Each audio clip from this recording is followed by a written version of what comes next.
प्रयागराज में चुनाव है। पूरे जिले में 22 विधानसभा हैं, जहां पे शहर में उत्तर, दक्षिण और पश्चिम विधानसभा क्षेत्र हैं, जहां पे वरिष्ठ मंत्री और दिग्गज नेता भाजपा के नंद गोपाल नंदी, सिद्धार्थनाथ सिंह सहित तमाम लोग चुनाव लड़ रहे हैं। हमारे साथ वॉक इन इंटरव्यू में, जी हाँ, रोजाना खबर वॉक इन इंटरव्यू में अभी शहर के दिग्गज कांग्रेस नेता, राजनीतिक समीक्षक जुड़े हुए हैं, राजनाथ तिवारी जी। हम जानने की कोशिश करते हैं वॉक इन इंटरव्यू में कि आखिर क्या मामला चल रहा है सर शहर में। दरअसल आप ये कंपनी गार्डन है, आप यहाँ देख रहे हैं, यहाँ छात्र और युवाओं का एक बहुत बड़ा संगम इलाहाबाद में, और यहाँ रूम ले करके छात्र जो है वो परीक्षा देने आते हैं, कंपटीशन की तैयारी करते हैं।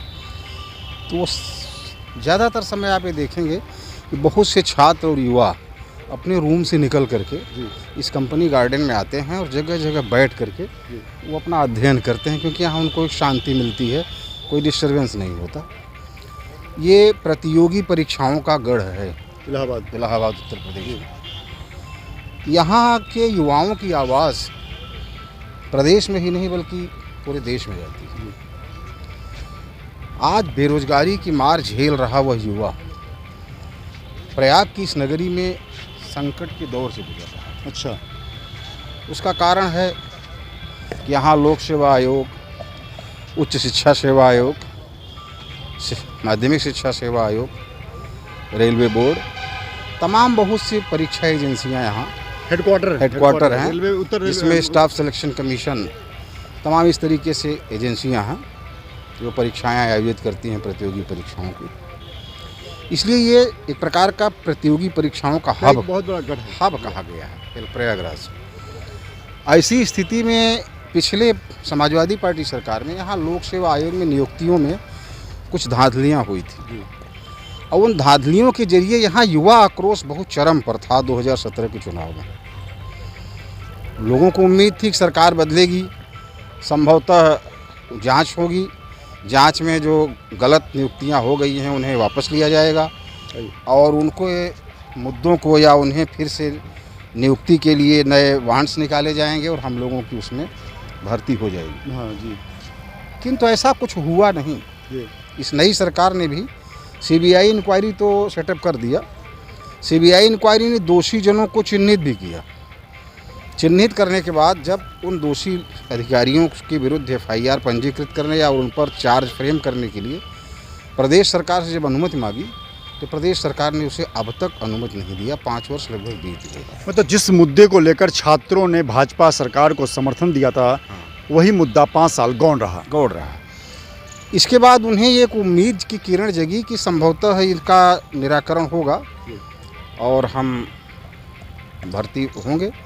उन्हें निराशा हाथ लगी जब उन्होंने इस संबंध में तमाम नियुक्तियों में कोताही बरतने में, जब उन्होंने आंदोलन करने के लिए सड़क पर उतरे छात्र, तो उन छात्रों को इस प्रदेश सरकार ने बड़ा ब्रूटली पीटा, उन्हें हरेश किया, और उन्हें आंदोलन का जो लोकतंत्र में एक स्पेस होता है, वो सड़कों पर निकलें और निकल करके अपनी बातें रखें, उसे बेरहमी से कुचला इस सरकार ने। बिल्कुल, जिस तरीके से छात्रों को कुचला गया इस प्रयागराज की धरती पर, ऐतिहासिक धरती पर, वहीं पर भाजपा को समर्थन देने वाले छात्र इस बार भाजपा से खफा हैं।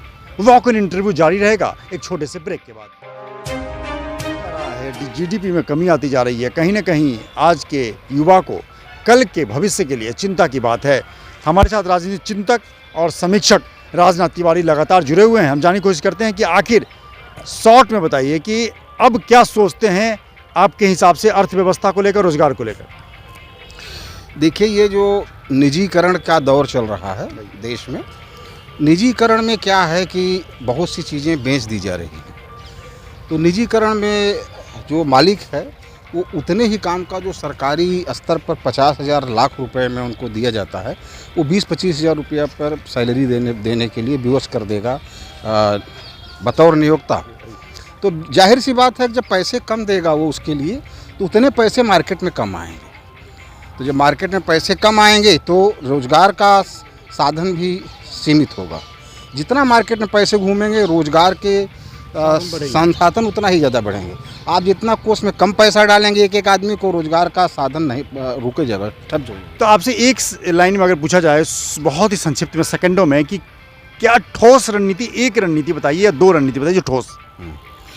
देखिए, पहली बात तो सरकार को ये चाहिए कि निजीकरण को कम करने की दिशा में कदम उठाए, निजीकरण लगभग न के बराबर करे। दूसरी बात ये है कि जो रोजगार का स्तर है उसे मेंटेन करने के लिए कुछ नए प्लेटफार्म तैयार करे, जैसे फैक्ट्रीज हैं या ये आपका आपूर्ति के साधन हैं, कुछ नए आइटम्स यहाँ आएँ जिसको कि लोग, नरेंद्र मोदी ने एक प्रयास किया था मेक इन इंडिया, लेकिन वो मेक इन इंडिया फ्लॉप किस लिए हो गया, क्योंकि हमारी जेब में पैसे नहीं हैं। जब क्रय शक्ति हमारी कमज़ोर रहेगी तो हम मेक इन इंडिया कर लेंगे तो उसकी खपत के लिए भी हमारे लिए समस्या है।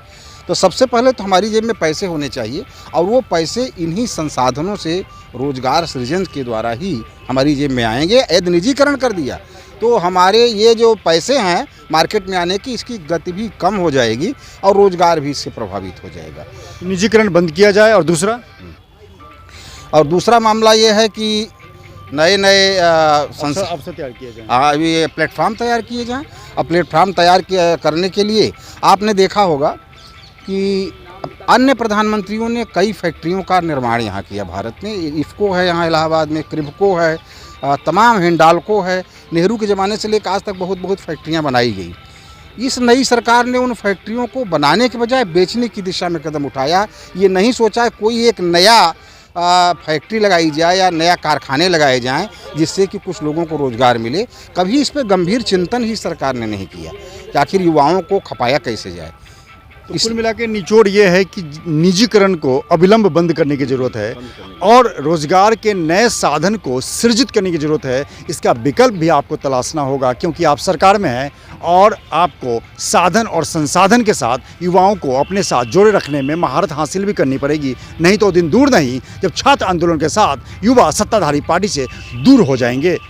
इस ऐतिहासिक पार्क से, चंद्रशेखर आज़ाद के इस गार्डन से, जहां पे वो शहीद हुए थे, रोजाना खबर के लिए विभूति रस्तोगी, प्रयागराज।